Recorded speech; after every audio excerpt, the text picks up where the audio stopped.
നമസ്കാരം. ഏതാനും ദിവസങ്ങൾക്ക് മുമ്പ് മറുനാടൻ സുപ്രധാനമായൊരു വാർത്ത പ്രേക്ഷകരോട് പങ്കുവച്ചിരുന്നു. കാസർഗോഡ് ജില്ലയിലെ കാഞ്ഞങ്ങാട് GST ഇന്റലിജൻസ് വിഭാഗം റിപ്പോർട്ടർ ചാനൽ ഉടമ ആൻഡോ അഗസ്റ്റിനെ വിളിച്ചു വരുത്തി ചോദ്യം ചെയ്തെന്നും 12 കോടി രൂപ GST അടയ്ക്കാൻ ഉത്തരവിട്ടെന്നുമായിരുന്നു. അത് പലതവണ നോട്ടീസ് അയച്ചു, വഴങ്ങിയില്ല. ഒടുവിൽ സമൻസ് അയച്ച് വിളിച്ചു വരുത്തി സ്റ്റേറ്റ്മെന്റ് എടുത്ത വാർത്ത മറുനാടനായിരുന്നു ലോകത്തോട് ആദ്യം വിളിച്ചു പറഞ്ഞത്. മെസ്സിയുടെ പേരിൽ നടത്തിയ തട്ടിപ്പിന്റെ ഭാഗമായി 126 കോടി രൂപ വിദേശത്തേക്ക് അനധികൃതമായി കടത്തിയതുമായി ബന്ധപ്പെട്ട് GST അടയ്ക്കാനുള്ള 12 കോടിയെക്കുറിച്ചായിരുന്നു ഞങ്ങളുടെ വാർത്ത. 2 ദിവസം മുമ്പ് മാതൃഭൂമി അതിൻ്റെ ഫോളോ അപ്പ് ചെയ്തിരുന്നു. ഇന്ന് മനോരമ ദിനപത്രത്തിലെ പ്രധാനപ്പെട്ട വാർത്ത ഇതാണ്. രണ്ടിടത്തും ഒരു വ്യത്യാസമുള്ളത്, ഞങ്ങൾ 12 കോടി എന്ന് പറഞ്ഞപ്പോൾ ഇവരൊക്കെ 24 കോടി എന്നാണ് പറയുന്നത്. ഞാൻ അന്വേഷിച്ചു, തെറ്റുപറ്റിയത് ഞങ്ങൾക്കാണ്. 18%, 126 കോടിയുടെ 18% 12 കോടിയല്ല, 24 കോടിയാണ്. എന്നാൽ ഞങ്ങൾ അന്ന് പുറത്തുവിട്ട വാർത്ത ഇന്ന് മാധ്യമങ്ങൾ മുഴുവൻ ഏറ്റെടുത്തിരിക്കുന്നു. കാഞ്ഞങ്ങാട് GST വിഭാഗം നടത്തുന്ന അന്വേഷണമായിരുന്നു ഞങ്ങളുടെ വാർത്തയുടെ മൂല കാരണമെങ്കിൽ ഇപ്പോൾ പുറത്തു വന്നിരിക്കുന്നത് കായിക യുവജനക്ഷേമ വകുപ്പ് നടത്തിയ ഞെട്ടിക്കുന്ന അന്വേഷണ റിപ്പോർട്ടാണ്. സകലരെയും ഞെട്ടിച്ചുകൊണ്ടാണ് ഇന്നത്തെ മലയാള മനോരമ ദിനപത്രം അതിന്റെ 1-ാമത്തെ പേജിൽ പ്രധാനപ്പെട്ട വാർത്തയായി ഇത് കൊണ്ടുവന്നത്. മെസ്സിയുടെ പേരിൽ കോടികളുടെ തട്ടിപ്പ് ഫൗൾ. അർജന്റീന ഫുട്ബോൾ അസോസിയേഷന് സ്പോൺസർ നൽകിയെന്ന് പറയുന്ന 126 കോടി രേഖകളൊന്നുമില്ല.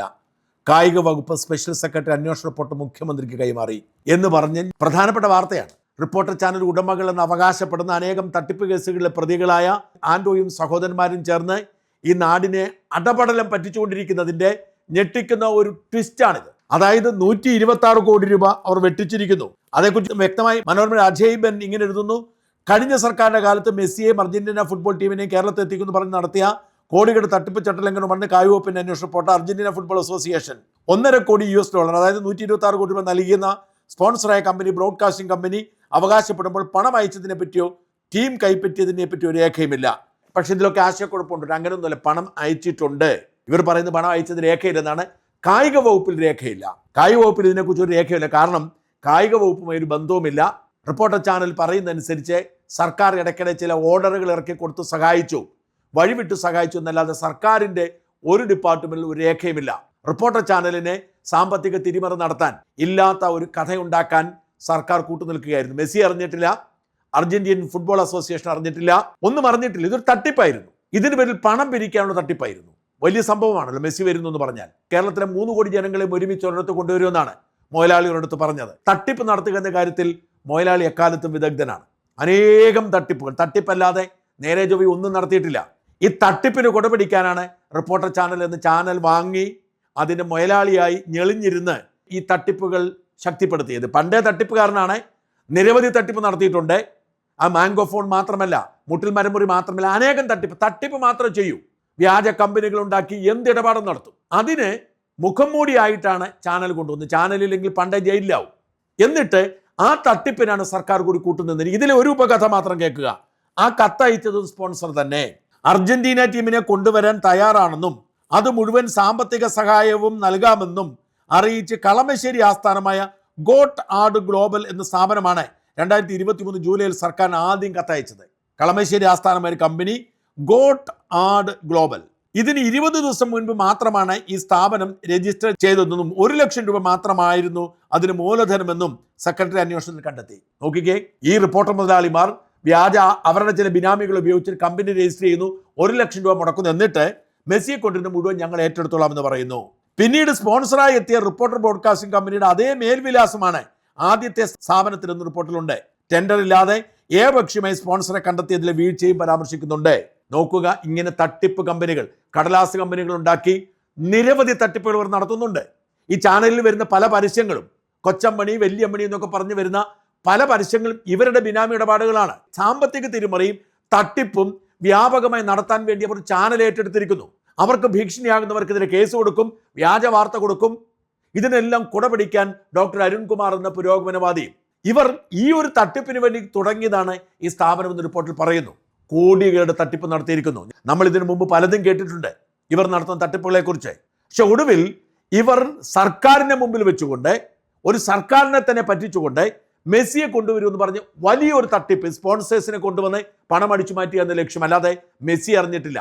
കായിക വകുപ്പ് സ്പെഷ്യൽ സെക്രട്ടറി പ്രശാന്തൻ റിപ്പോർട്ടിൽ പറയുന്നു, അവൻ അർജന്റീൻ ഫുട്ബോൾ ഫെഡറേഷൻ പറഞ്ഞിട്ടില്ല, മെസ്സി പറഞ്ഞിട്ടില്ല, ഒന്നും പറഞ്ഞിട്ടില്ല. ഏറ്റവും രസകരമായ കാര്യം, അർജന്റീനയ്ക്ക് പോലും ഇവർ പോയിട്ടില്ല, സ്പെയിനിൽ പോയിട്ടാണ് അർജന്റീനിയൻ ഫുട്ബോൾ സംഘത്തെ ഇവിടേക്ക് ക്ഷണിച്ചത്. അതേക്കുറിച്ച് വളരെ വ്യക്തമായി പറയുന്നുണ്ട്. അർജന്റീന ടീമിനെ കേരളത്തിലേക്ക് ക്ഷണിക്കാൻ എന്ന പേരിൽ മുൻ കായിക മന്ത്രി അബ്ദുൾ റഹ്മാൻ 2024 സെപ്റ്റംബർ അന്നത്തെ കായിക വകുപ്പ് secretary Pranab Jyoti, director P Vishnu എന്നിവർക്കൊപ്പം ഒരാഴ്ചയോളം സ്പെയിനിൽ പര്യടനം നടത്തി. എന്നാൽ AIFA ക്ഷണിച്ചതിന്റെ രേഖകളൊന്നും സർക്കാരിന്റെ കൈവശമില്ല. ആരുമായാണ് മന്ത്രി കൂടിക്കാഴ്ച നടത്തിയെന്ന് വ്യക്തമല്ല. നോക്കൂ, സ്പെയിനിൽ പോയി കൂടിക്കാഴ്ച നടത്തി നമ്മുടെ ഖജനാവിലെ പണം പോയി, പക്ഷെ ആരെ കാണാൻ പോയി എന്നതിനൊരു രേഖയുമില്ല. ബ്രോഷറിനെ കരാറാക്കി തെറ്റിദ്ധരിപ്പിച്ചു. അർജന്റീന ഫുട്ബോൾ അസോസിയേഷൻ നൽകിയ വാണിജ്യ വിവരങ്ങൾ അടങ്ങിയ സാധാരണ ബ്രോഷറിന് മെസ്സി വരാമെന്ന നിയമപരമായ കരാറാണെന്ന് വ്യാജമായി ചിത്രീകരിച്ച് ഫയൽ നീക്കം നടത്തി. നോക്കുക, അർജന്റീൻ ഫുട്ബോൾ ഫെഡറേഷനുമായിട്ട് ബ്രോഷർ, ആ ബ്രോഷർ കരാറാണെന്ന് പറഞ്ഞ് പറ്റിച്ചു. 2 കേന്ദ്ര സർക്കാരിനെ തെറ്റിദ്ധരിപ്പിച്ചു. AIFAയുമായോ കളിക്കാരുമായി യാതൊരു അന്തിമ കരാറും ഇല്ലാതിരുന്നിട്ടും അർജന്റീന ലോകകപ്പ് ടീം കേരളത്തിലെത്തുമെന്ന് കാണിച്ച് കേന്ദ്ര കായിക മന്ത്രാലയത്തിന് ഔദ്യോഗികമായി കത്തയച്ചു. 210 കോടി രൂപയുടെ പദ്ധതിയിൽ ചട്ടലംഘനം, 210 കോടി രൂപ മൊത്തം ചെലവ്, 198 കോടി രൂപ മാച്ച് ഫീസും വരുന്ന പദ്ധതിയിൽ ധനകാര്യ നിയമവകുപ്പുടെ അനുമതി വാങ്ങാതെ കേരള ഫിനാൻഷ്യൽ കോഡ് ആർട്ടിക്കിൾ 40 കാറ്റിൽ പറത്തി. കൊച്ചി, കലൂർ, ജവഹർലാൽ നെഹ്റു സ്റ്റേഡിയം ബാങ്ക് ഗ്യാരണ്ടിയോ ഇൻഷുറൻസ് തുകയോ വാടകയോ ഈടാക്കാതെ സ്വകാര്യ കമ്പനിക്ക് നിർമ്മാണ പ്രവർത്തനങ്ങൾക്കായി വിട്ടു നൽകി.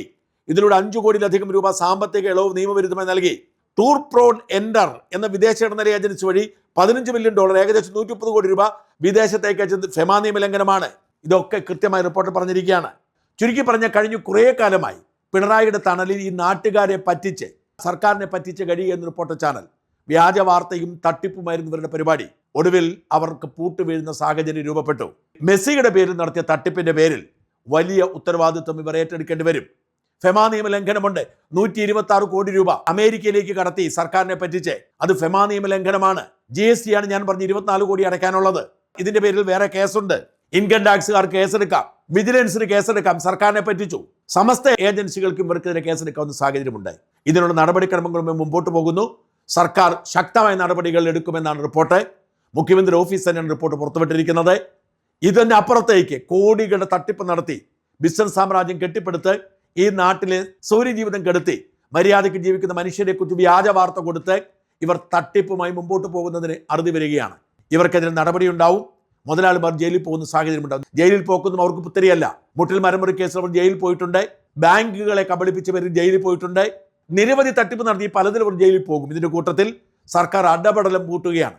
കേന്ദ്ര സംസ്ഥാന സർക്കാരുകൾക്ക് ഇവർക്കെതിരെ കേസെടുക്കാം. ED കേസെടുത്തേക്കുമെന്നാണ് report. എല്ലാ റിപ്പോർട്ടുകളും ഇവർക്കെതിരാണ്. തട്ടിപ്പിന്റെ അങ്ങേയറ്റം നടത്തിയിരിക്കുന്നു. എല്ലാ ഏജൻസികളും ഇവരെക്കുറിച്ച് അന്വേഷിക്കാനുള്ള നടപടിക്രമങ്ങൾ ആരംഭിച്ചിരിക്കുന്നു. റിപ്പോർട്ടർ ചാനൽ എന്ന ഈ ജനതയെ കബളിപ്പിക്കുന്ന തട്ടിപ്പിന് കുടപിടിക്കുന്ന പ്രസ്ഥാനത്തിന് പൂട്ടുവീഴുമെന്ന ശുഭപ്രതീക്ഷ നമുക്ക് നൽകുകയാണ് ഈ റിപ്പോർട്ട് പുറത്തു വരുമ്പോൾ.